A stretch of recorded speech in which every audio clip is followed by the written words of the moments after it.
All right, MAGA is riding the red wave this week. Woo! Yeah, it's exciting. There's a lot going on, beginning in Cedar Rapids. What is the vibe out there? What is the climate and temperature like in the country? People are lined up in droves to see Donald Trump. They are amped in the stands. And of course, he was in where? Trump country. Trump country. The people were out there wearing flags and sharing, and there was emotion. You could even tell in his closing remarks. People are tearing up, coming to tears. But they don't need to stay in tears. You know why? Why? You better watch out. You better not cry. You better not pout. I'm telling you why. Tell us why. Santa Claus is coming to town. And he will come to town. And Santa Claus has a game plan. And he put out some beauties this week, some beautiful quotes.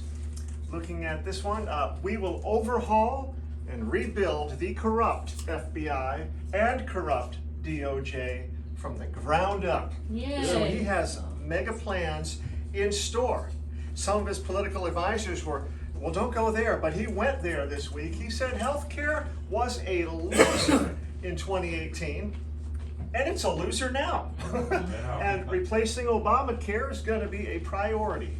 So he is happy to talk about the reforms he's doing. He is not cowing down in any way. He also had some interesting advice. He says Jews in America have the ultimate weapon and they need to deploy it. He said they should deploy the ultimate weapon, and that is stop voting Democrat starting today. Great advice, great advice. Yes. And maybe my favorite quote of the week, he says, we will show no mercy on the cartels. Amen. So he is going to bring the heat where it was needed, or where it is needed. And of course, last night he was on Hannity, the town hall with Hannity. And of course, Hannity gets all serious. He wants Trump to make a great statement. So he says, now, Mr. President, under no circumstances you are promising America tonight you would never abuse power as retribution against anybody, correct? And Trump replies, except for day one. Oh, it's great. So we're winning in policy. We're also winning in the polls. Winning big time. Look at Iowa. Trump is at 67. Wow. He is 55 points ahead of the second place candidate. Who here wants it to go higher? I think he can do 60%. Higher. Higher. Okay. Oh, but someone is going lower, and that would be President Biden. On 10 key issues, the voters are trusting Donald Trump to a great degree. It's not just a little win. Trump is winning mega points on economy, infrastructure, housing, crime, immigration, U.S.-China relations, guns, labor and unions, the Russia-Ukraine war, the Israel-Hamas war. Trump is blowing him out of the water. Many points. So, and that's why we see polls coming out like this. Did we ever think we would see this 11 months out from the election? This is awesome. And so what's really happening? Well, they wouldn't be attacking him like this if he wasn't winning. Right. They know I know it's it's over. over. Yeah. It's over. And so, who keeps slipping these slides of Trump won? Even Elon knows what time it is. We all know. Trump won. So we're winning in policy, winning in the polls, winning with endorsements. Trump is cleaning the house tonight with endorsements. It's unbelievable. Starting with Kelsey Grammer, TV star. Wow. Thank you, Kelsey. He comes through, said, I'm endorsing Trump. Then we have a surprise. Thank you, Kelsey. A unique surprise. Chris Cuomo, ex-CNN host, says, I'm open to voting for Trump over Biden in 2024. What? Chris? What?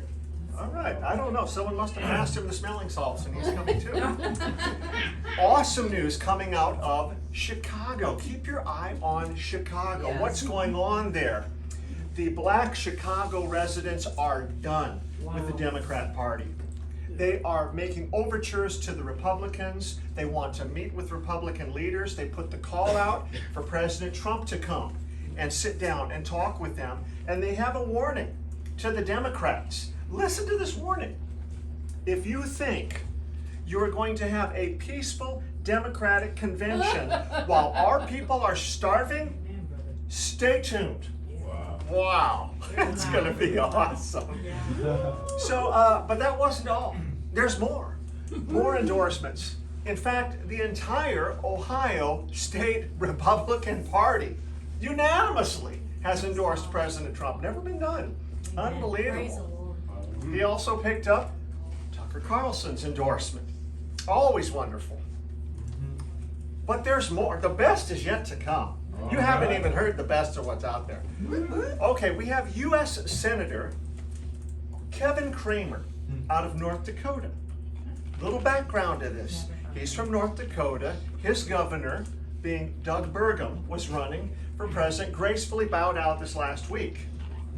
Within hours of Doug Burgum bowing out, within hours, U.S. Senator Kevin Cramer stands up and says, I would like to publicly declare my support for President Donald J. Trump in 2024. Wow. It was amazing. But that's not all. That's not even close to all. He told Trump he would like to serve on Trump's cabinet with Burgum, if possible. Translation. What's Kevin saying? He's saying, well, you know, I'm from North Dakota. Doug's the governor. I'm Kevin, the junior senator. And we're living the good life. We're living the high life here. We've reached the zenith. He's governor. I'm senator. We're from a very red state. Doug is going to win his third term as governor in 2024. I'm going to win as well. And Donald Trump, Doug loves you. He endorsed you in 2016, 2020. But Doug's no spring chicken. And I'm getting older. And we serve the great people of North Dakota. But we love America. If you cut us, we bleed red, white, and blue. And if our nation needs us at this hour, in this time of trial, and if this man is going to sit in the White House, I want to serve on his cabinet along with my brother in arms, Doug Burgum, to try to save this nation and turn this ship around. Woo! Wow. I believe that's what he's saying. But there's more. Right after that, the second senator from North Dakota says, I also would like to stand forward publicly and endorse Donald J. Trump as president for 2024. It was amazing. This meme kind of shows what's going on. Mommy, what's happening in North Dakota? It's called revival. Give us some of that North Dakota spirit down here. Wow. Man, calling all patriots. Come on, you guys out there in Virginia, out there in Tennessee, the volunteer state, we need your help. Send the fire. Come on, you guys in Boston, Rhode Island, we need your help. So we are winning, winning, winning. North Dakota is just amazing, amazing. We're winning in endorsements, we're winning in the media, led currently at the moment by Elon Musk, who earlier this week, in we shall say colorful language, let it be known that he will not be bullied, pushed around, or manipulated by these leftist woke companies that are trying to shut down free speech on his platform. And so now there's memes going around like Braveheart Elon. Also helping us, as we say, across the pond is MMA champion Conor McGregor, where they are trying to shut down free speech and target conservatives in Ireland. He's now saying, with a cryptic tweet, he posts this picture and he says, Ireland, you're president. What is he saying? He's saying, I can kick your butt in the MMA ring, and if you politicians in Ireland don't shut up, I'll kick your butt in the political wing. So I think they'll go for him. Throw down. All right. Yeah, he's throwing them down. But there's more good news. What's that? The Washington Post.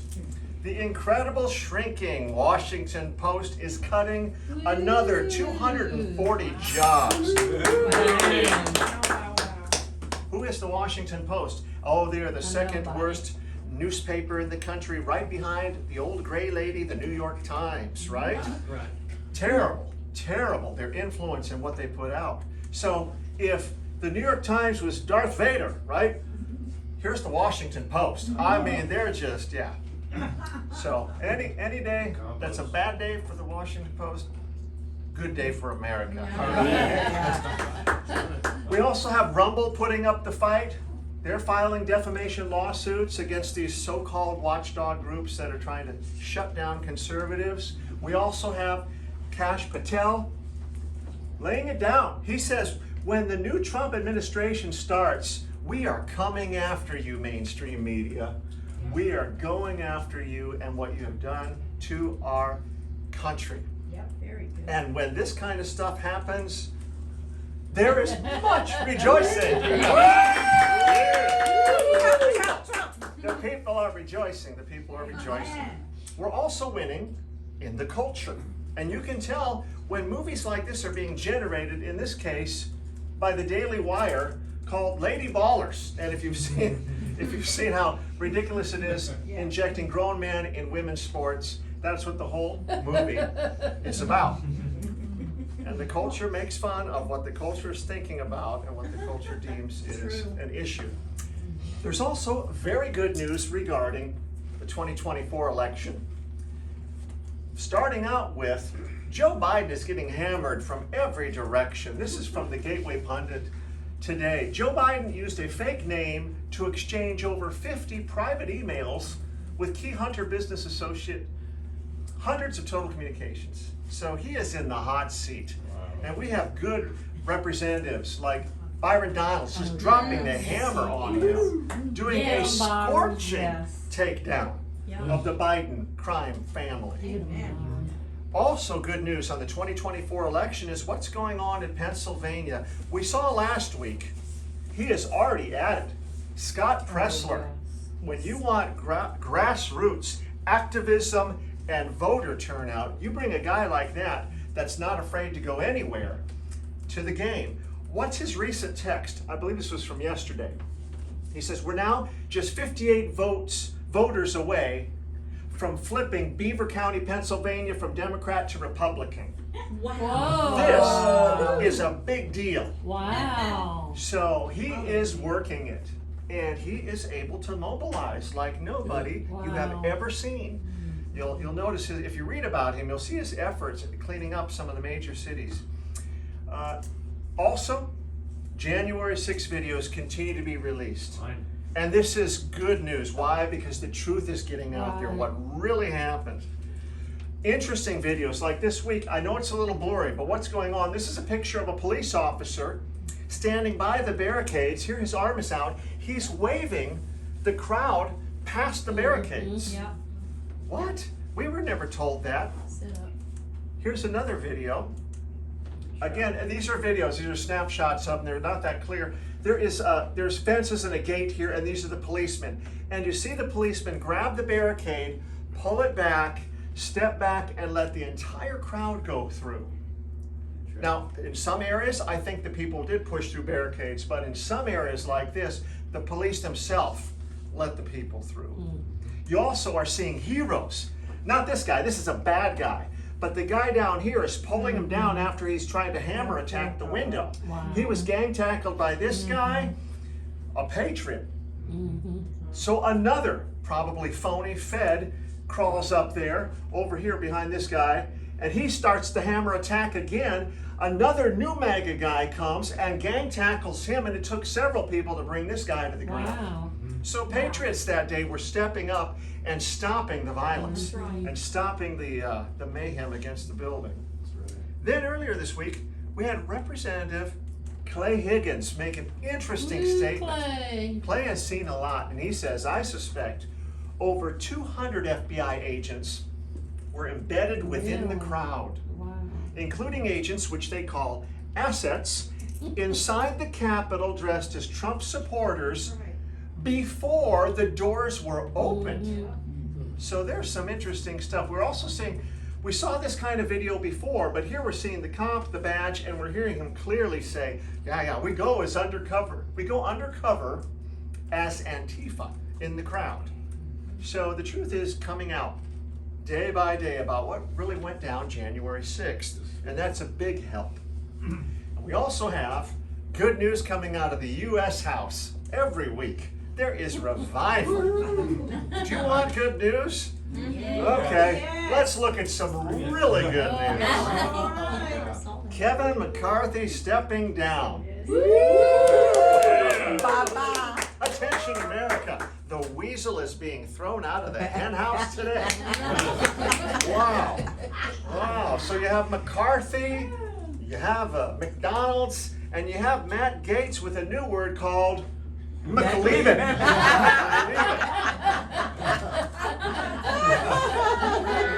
And also, so McCarthy being the senior weasel, but there was a junior weasel joining him.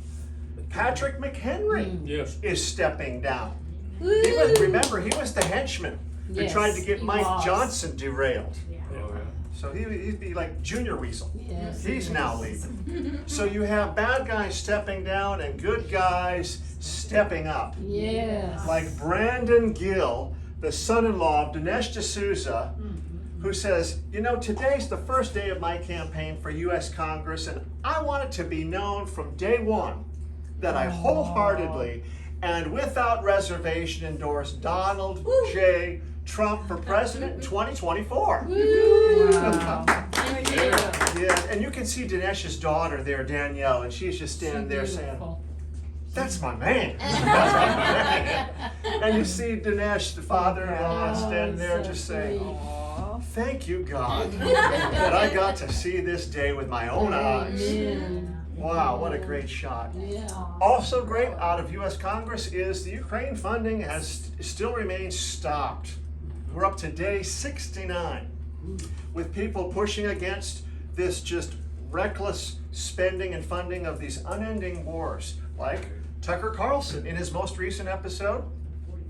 He says, how could Washington possibly send tens of billions more to sleazy oligarchs in Ukraine now that the whole enterprise has been revealed as fruitless, corrupt, and incredibly destructive disaster? So he's hitting hard. He even had MTG, Marjorie Taylor Greene, on a prior episode, and he asked her, why are we funding these unending foreign wars? And unique to our state would be warmonger Lindsey Graham, who did a complete 180 this week. Well, it was found by Clandestine when he was on State of the Union. He does a 180, and Graham now claims, I'm America first, I want to secure the border, and here's his quote, I'm not helping Ukraine until we help ourselves first. He's such a Wow. So, very interesting. Basically, when you see what he did 6 months ago to what he's saying now, as Clandestine rightly sees, it's over. It's over. It's time to say goodbye to Zelensky. The Ukrainians are sick of the war. All right, they're sick of their youth being just fed to this grist mill of death. machine. In fact, you now have the Kiev mayor, Vitaly Klitschko, and he's supporting General Zaluzny over Zelensky. And you might say, well, why does that matter? Who's Vitaly Klitschko? If you're old enough, you remember he was the two-time heavyweight champion of the world with 87% knockout record. He is a big deal in the Ukraine, a national hero, and he's now calling for different leadership. So, hopefully we will get that settled down. There'll be some kind of peace deal over there. Mike Johnson continues to lead the fight. He says, you know, Biden has lied now at least 16 times about being involved in his family's business schemes. This investigation has to continue. And he says, we have the votes, He said the evidence against President Biden is, quote, so clear, you cannot look away. You can't. And are you ready for some other good news? Yeah. There is news so good. I don't think you're ready.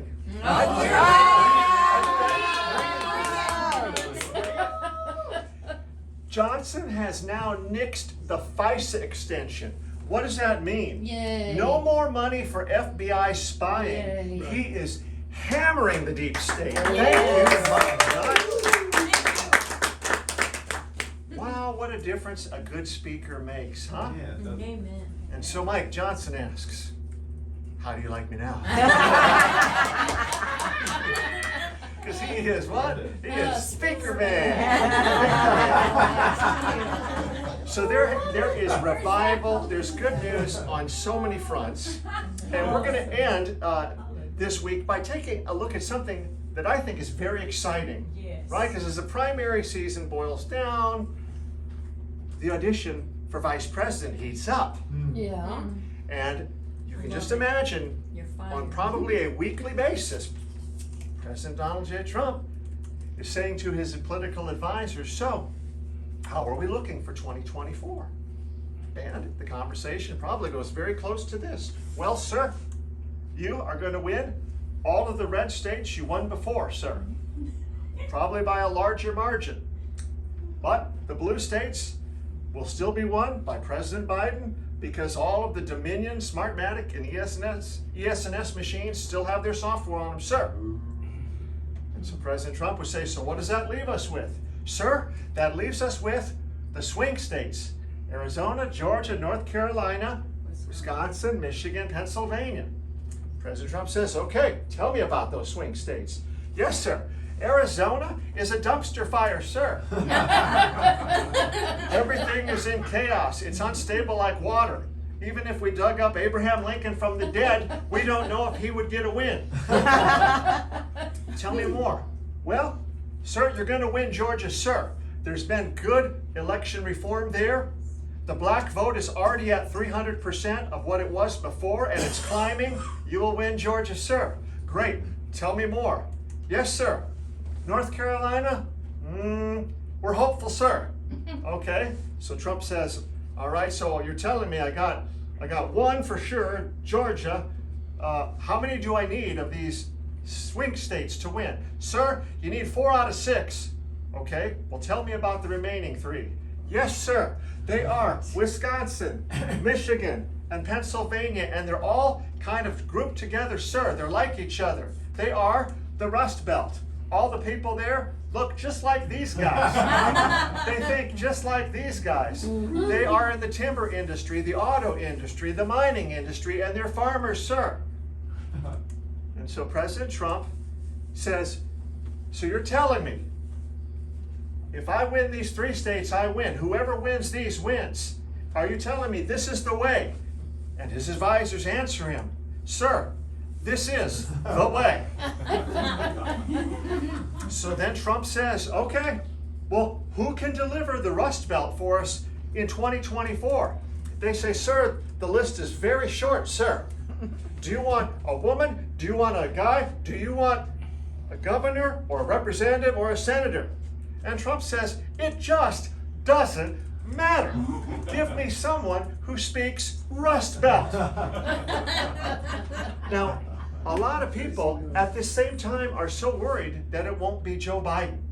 They're like, oh, but you don't know. Because in August, you know what's going to happen. Michelle Obama is going to slide in there and she'll run. I have 3 words for that. Wisconsin, Michigan, Pennsylvania. How will it work when Michelle shows up there and says, please vote for me?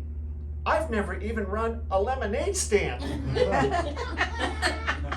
Okay, well, they're going to say, dear, exit stage right. Other people will say, wait a minute, it's going to be Gavin Newsom. You watch, he's going to slide right in there like an oily snake.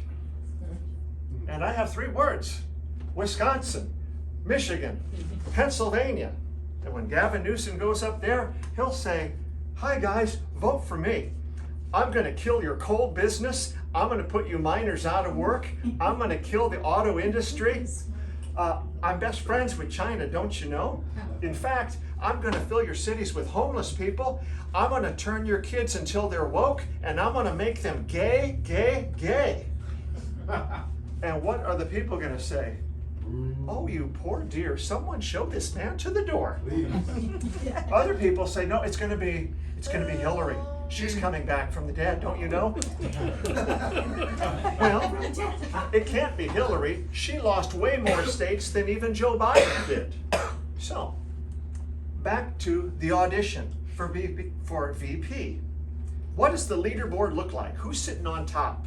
Well, there's one person currently on top, knocking it out of the park. I mean, head and shoulders above everybody else. To be sure, there's others in the pool, but they really don't know what they're auditioning for. They're all over the board. They don't know even the parameters of what's being looked for in a vice president. They're just totally hit and miss. But there's one at the top of the leaderboard. And if you like low taxes, you'll love her. If you like the Second Amendment, you'll love her. If you're pro-life, you'll totally love her. If you like a roaring economy, you love her. If you like personal individual rights and getting the medical industry away from you and your family, you're gonna love her. Here she is with her hair dyed kind of dark. You're like, who is she? It's Governor Christy Noah. Yay! And why is she of interest? Because she speaks the Rust Belt. Why is she hitting home runs every week? Because you listen to her message. She rails against China and talking about saving farmland and kicking boys out of high school girls' sports. And you might be, I'm not interested in any of that. Who's interested in that? These guys are interested in that, and she speaks their language.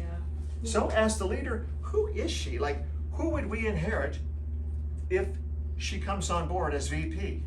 She is small town. She is the girl from the small town. She grew up on a ranch 2 miles outside of Hazel, South Dakota. We're talking small. Wow. I was born and raised in South Dakota. I've never even heard of Hazel. You know what the population of Hazel is? 101 people. Wow. It was so tiny that her brother rode a tractor 2 miles to school each morning. When her brother was 11 years old. We're talking rural America. So she's the third of 4 children.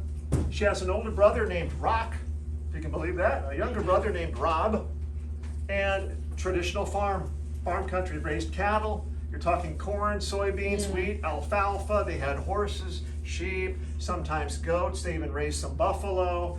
And life was just pure Americana. It was school, church, sports, hunting, rodeo, and family. It was country music. It was Willie Nelson, Johnny Cash, Waylon Jennings. It was Louis L'Amour Western novels. That's what it was. And she had very devout believers as parents. You know where her parents went on their first date? To a church revival. Okay, very devout parents. She talks about having her mouth washed with soap all the time because she had no filter growing up. So, I mean, yeah. And then tragedy struck when she was in college. What happened? When she was in college, her father was killed in a farming accident at the family farm. So her world came crashing down. What did she decide to do? She decided to quit college, come back, and try to save the family farm. And she did. And when you're in the Midwest, I'm telling you, when a young man has to give up college and come back to save the family farm, it strikes a deep chord. And I'm telling you, when a young woman has to give up a college future and come back and save the farm, it strikes a deep chord, it resonates. And so the Midwest love her. But what is she like? What's the temperament? She is 100% total tomboy. Okay, this is her. If you want to know the kind of, this is her. 100% tomboy. This is her. Yay. So guys, if you have a gal that can shoot a bow like that, She's a tomboy, Yeah. all right? And she's probably a keeper, all right? Yeah. You got a girl that shoots like Look that. how big that thing A is. girl that doesn't mind shooting like Not that. bad. Go night hunting for coyotes. Coyote? Or do Yeah. some arc welding. That's her. Wow. She is 100% tomboy. And this picture shows why she is 100% going to be able to speak Rust Belt. Why? Because there's very few people in all of politics that can throw on coveralls, go out in cold weather to a feedlot or a barnyard and just talk and communicate. She can do it. It's my favorite photo of all of them. So I don't know what you guys were doing when you were 13. I can barely remember what I did at 13. What was she doing at 13 years of age? She was driving a tractor and a grain cart beside 5 moving combines in a field going at full speed. She was painting fences. She was mowing. She was driving their semi. She was pulling calves during calving season, raising animals for the 4-H competition. She was herding the livestock. She was tagging the cattle. She was branding the cattle. And she had this little thing going in the barn where she would doctor up these sick animals, raccoons, a burro, long-haired sheep, miniature horse. And when it came to hunting season, where would you find her?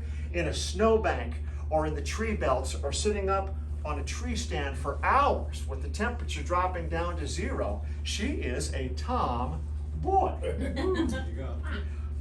But how does she clean up? Oh, she cleans up rather well.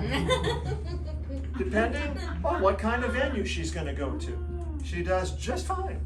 In fact, we saw her on Fox this past weekend talking about U.S. farmland. We saw her Sunday morning talking about what the threat the Communist Chinese Party is. And of course, she is a big friend of the Second Amendment. Kids love her. Okay, maybe they're just loving her dog here. I don't know. Kids love her. Here she is hunting with the daughter. Here she is with the family, her 3 children, son-in-law on the left. What will you find? When she's not in the Capitol building, she's very laid back. She dresses very laid back. When she's out in the community, this is how you find her. Grabbing some ice cream. If she's out in the hills, how many people have a governor that is confident enough to get out and wear that? If she's riding her Harley in the hills and doing a photo with, with the park ranger, she's going to dress like that. If she's working out in the Capitol with Tulsi, she's going to look like that. When she's driving the tractor with the black lab behind her, or she's giving visitors rides in the tractor at Christmas time, or she's at the county fair speaking with future voters, people say, is that a governor? Yes, that's our governor of South Dakota. And she's 100% farm girl, and she speaks Rust Belt. She is one of the few people that can do this kind of thing. And it's natural. She just has no problem talking to Wisconsin, Michigan, Pennsylvania. And of course, very tomboy. She's going to be riding her Harley. She's going to the big biker rally out in Sturgis. She's sitting there in her element in the morning. This next photo is really telling. You might not understand. This was taken at the Buffalo Chip Campground. It is the wildest and wooliest campground probably in America. You're talking thousands upon thousands. Bikers and bike gangs, rough people. And she has no problem standing up there, no teleprompter, no note cards, no people standing beside her for emotional support, and just talking. Very much at home, on a horse, maybe too much. She always participates in the Buffalo Roundup at Custer, where the #1 rule is, don't fall off the horse when you're herding buffalo. So yeah, very much tomboy. Oh, Lord. I don't think she is really scared of anyone. People are like, what about foreign policy? Will she be afraid of President Xi? What about Vladimir Putin? I don't think so. I just don't think so. Can she talk to military? Yeah. Yeah, here she's discussing long-range shooting at elevation, bullet trajectory. How can she do that? Why? Because she spent more time shooting than this young guy spent alive. And she can just simply resonate. And so it's exciting to see what she's going to be able to do in connecting with people telling them about how she's got the second lowest taxes in the nation, how no one has had lower unemployment in American history than her and her state enjoys. So she'll be out there, a woman of deep faith, who does not mind praying, prayer in public, praying with others. Her favorite Bible verse, for God gave us a spirit not of fear, but of power and love and self-control. Yes, Lord. And so there may be a future for her. We may be seeing a little more of this, a little more of that, a little more of this, and a little more of this, and a little more of this, and a little more of that, and a little more of this, and a whole lot of that.